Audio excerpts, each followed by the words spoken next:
Muchos son los que aseguran que lo han visto. Algunos afirman que lo han contemplado detenido entre estaciones o en la terminal, siempre en penumbras, con movimiento en sus vagones y emanando un aire misterioso. Otros aseguran que lo han visto circulando a gran velocidad por el túnel, pasando a un lado del metro en el que ellos se transportan. La gran mayoría asegura que el tren fantasma lleva en uno de sus vagones docenas de personas descarnadas que con sus horripilantes rostros y sus terroríficas muecas se aplastan como las ventanas y gritan con angustia pidiendo ayuda y clemencia, mientras que en otros vagones viajan personas sentadas de manera normal, pero que parecen llorar de arrepentimiento y de dolor como si sufrieran mucho. Se afirma que el tren fantasma va cargando con personas que han muerto en las vías del sistema de transporte colectivo y que precisamente ese es el tren que se encarga de ir recogiendo las almas de los que en el metro encuentran la muerte, para conducirlas eternamente por todos los túneles del metro, para que recuerden y se arrepientan de haber tomado la decisión, de haberse arrancado la vida, que seguramente son los que viajan sentados de manera normal y llorando con arrepentimiento y resignación, ya que también el mencionado tren lleva a las personas que de manera inesperada han perdido la vida en el metro, ya sea por algún accidente del mismo sistema de transporte colectivo o porque alguien los arrojó al paso del tren, incluso a los que han muerto por causa natural como un paro cardíaco. De una u de otra manera, el tren fantasma recorre los túneles a gran velocidad o permanece estacionado en las vías largo tiempo. Tal parece que esperará el momento de ir en busca de su nuevo o nuevos pasajeros, aunque en ocasiones comienza a recorrer toda la red, y es cuando los conductores alucinan que lo ven venir en sentido contrario a ellos y se frenan por reflejo. Muchos aseguran que sienten que los pelos de la nuca se les levantan y que un escalofrío les recorre todo el cuerpo. De una u de otra manera, el tren fantasma surgió hace 42 años, como consecuencia de un infortunado accidente que marcó para siempre la historia del metro. Fue un día lunes especialmente nublado de 1975, cuando nadie se esperaba que un boleto del metro le cambiara la vida. Pero en México ha sido casi olvidado. Todo estaba normal, hasta que el convoy de adelante comenzó a pare y pare, dijo el operador Carlos Fernández Sánchez, de 21 años, aquella mañana del 20 de octubre. Había salido de Tacuba, línea 2, alrededor de las 9:05 de la mañana. Ya no era hora pico, pero cada uno de los carros del convoy llevaba aún entre 120 y 130 personas. La ciudad que habitaban comenzaba a crecer, ya tenía sus 7,5 millones de personas. Alrededor de las 9:36, el convoy tripulado por Fernández Sánchez se detuvo en Chabacano, una estación adelante. El tren número 8, conducido por Alfonso Sánchez Martínez, otra vez paraba su corrida, porque la palanca de emergencia del carro número 6 había sido accionada, como ya había ocurrido antes en Hidalgo, Bellas Artes, Allende y Pino Suárez. Escuché con toda claridad y perfectamente que el puesto de control ordenó al tren de atrás que no avanzara, que debía detenerse de inmediato, declaró Alfonso Sánchez.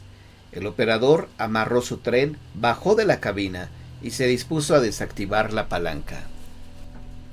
Rodolfo Luis Flores Gutiérrez, esa mañana encargado de regular las corridas de la línea 2 desde el mando central, dijo haber ordenado al operador del carro número 10 detenerse. Pero no escuché respuesta del conductor, y se me hizo raro porque era un hombre experimentado, con 3 años de servicio como operario. Como el tren 8 se iba deteniendo, permití que el convoy que iba atrás se acercara a una estación de distancia, cuando lo normal eran 2, porque la demanda de pasaje todavía era alta, dijo Flores Gutiérrez. Luego se distrajo con otras cosas. Fernández Sánchez comenzó la marcha del tren número 10 y poco a poco elevó la velocidad. Las luces de seguridad estaban en vía libre. Al subir la lomita del viaducto Miguel Alemán, no vio que había un tren estacionado en la siguiente estación. Cuando llegó a la cumbre del promontorio lo notó. Yo vi el tren en viaducto, bajando el puente. En el semáforo 1 y 2 me indicó rojo, Entonces quise frenar y no pude. El tren tendría que haberse frenado automáticamente, pero tampoco, dijo. El convoy iba a unos 70 kilómetros por hora. La inercia y el peso le ganaron. A las 9:40, el primer vagón del tren número 10 se estrelló contra el último vagón del tren número 8, provocando que ambos carros se elevaran, rompiera el techo del andén y quedaran mirando hacia el cielo. Con una estela de por lo menos 31 muertos, unos 70 heridos de gravedad, otro centenar de heridos leves y la vida trastocada para cientos de personas. El choque impactó fuertemente a los automovilistas que circulaban por la calzada de Tlalpan, lo mismo que a los locatarios de los negocios cercanos al lugar, al igual que a las personas que se dirigían a la entrada del metro. Los coches motores de los trenes terminaron destruidos, mientras que los coches restantes sufrieron daños moderados, y aunque pudieron ser reconstruidos, ya no pudieron funcionar eficientemente. Dentro de los coches quedaron atrapadas las presuntas 130 personas que había en cada tren. Las instalaciones de la estación presentaron daños severos que fueron reparados posteriormente. 31 personas murieron y 70 resultaron heridas, algunas de gravedad. El conductor sobreviviente del tren 10, identificado como Carlos Fernández, fue destituido de su cargo y sentenciado a 12 años de prisión debido a su negligencia, ya que según testigos se le había ordenado detener la marcha del tren con anticipación. A su vez, el conductor afirmó no haber podido escuchar dichas peticiones. Oficialmente, la colisión se debió exclusivamente a un error del conductor. Un hombre humilde, sostén de sus padres y un hermano soltero, quien purgó una pena de entre 9 y 10 años, primero en la cárcel de Lecumberri y luego en el reclusorio norte, y que salió de ahí para borrar su rastro. Muchos de los protagonistas y testigos de este cruento suceso ya han muerto y no pueden dar su testimonio. Otros se perdieron en la mirada pública para no tener que contar la verdad. A partir de este hecho que está marcado con letras de sangre en la historia del metro, fue instalado el sistema de pilotaje automático en la red y comenzó a circular por los túneles el tren fantasma con su escalofriante carga. Pero el tren fue más allá. Si en un principio solo cubría las rutas antes mencionadas, ahora se le ve por todo el sistema ferroviario de las instalaciones del metro, incluso en las líneas del metro férreo y también en las que son aéreas como la línea 9.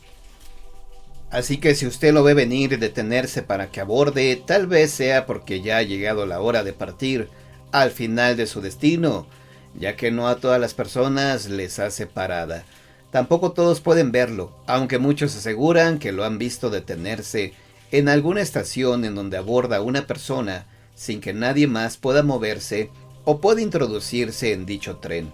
Posteriormente, esa persona a la que vieron abordar es una persona que se avienta o la avientan a las ruedas del tren normal que llega a la estación como de costumbre, buscando así su propia muerte. Así que mucho ojo cuando se encuentre esperando el tren para abordar. Esperemos que no sea de esos desesperados que solo están esperando que el tren se detenga para brincar a su interior sin importarles otra cosa que entrar primero.